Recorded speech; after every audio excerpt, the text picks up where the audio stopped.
Yeah, it is sort of old-fashioned. I'm close enough to the city, but I'm still kind of like in a small, secluded neighborhood. There's not a lot of traffic here. You know, it's mostly families, so people kind of mind their own business and do their own thing. And, you know, I really wanted a place where I could have some peace. And how do you like the name of the street? Do you get a reaction when you say like what your address is? Yeah, a big reaction. Yeah. You were like, yeah, right. Yeah, and also the corner of Love and Philander. I mean, that's kind of funny when you think of it. Like, it's like someone's joke or something, you know? People always laugh, especially when I call it the Glen House of Hate.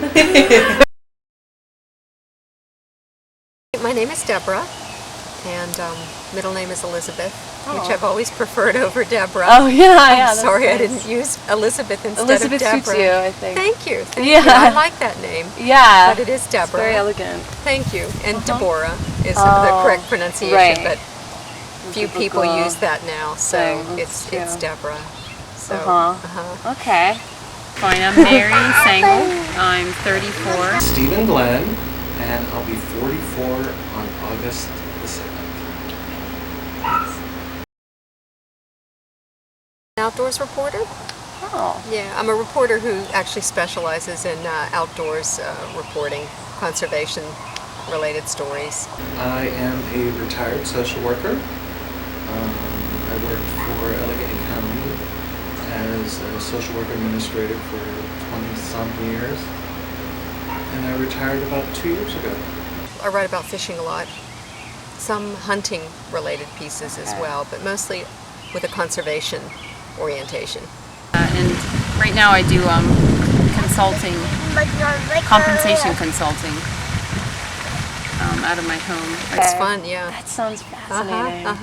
Well, I've been a writer forever, and I just sort of found myself doing more and more stories relating to the outdoors because I think there's apparently a need for it.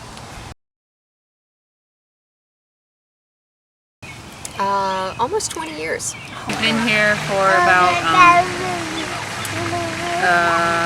4.5 years. Love Street. Well, the Glen House of Hate has been on Love Street since December of 2008? Okay. No, 2007. A young couple was living here. They had a baby, and I guess wanted to move to a bigger house. Okay. And I was living in an apartment. I had a dog, and so I loved the idea of a fenced-in yard for my dog. Right. Because I think dogs have a hard time in apartments. So I was pretty much sold on the fenced-in, and I get to garden. I lived in Shadyside. I would have to do containers on my fire escape. Nothing was growing here when I moved in. Nothing except grass, and there was gravel all around the house. So I spent days just shoveling up gravel and wheeling it away, and then I just started planting. And I mean, you can see I've done a lot of. Yeah, I'm probably more attached to my garden than I am to my house in a way. Fun. It's a lot of fun.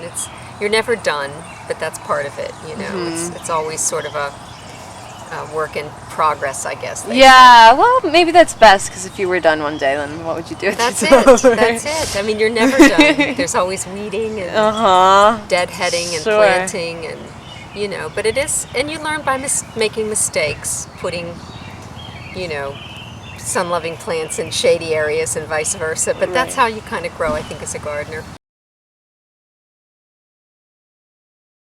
It's great. We've started a family on love, and my husband loves to make jokes about it, but I won't say them. Marlon, Miles. I actually met Miles through a mutual friend of ours. His name was Gordon. And I met him at the time that I was trying to reconcile with my previous partner. And we became really good friends and started hanging out together, and we would do like dinner parties and stuff together. I have a cat. 2 dogs, 2 corgis, Salisbury and Fiona. The bane of my existence. I actually grew up near CMU. I grew up in a couple of different places. I spent the first 4 years of my life in Johnstown, Pennsylvania, and then grew up in a small town called Clymer, which is just outside of Indiana.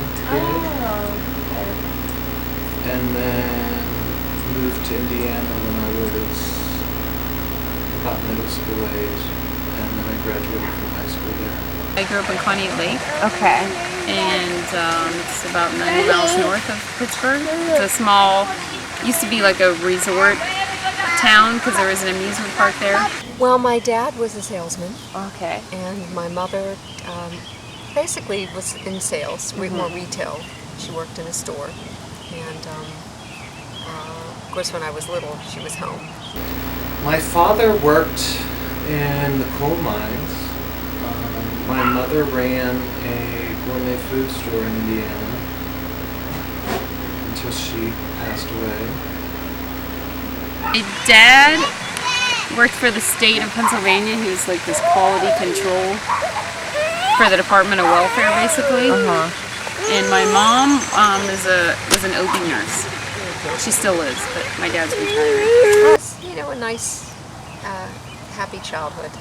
It's good. Yeah. My brother actually still lives in the house where we grew up.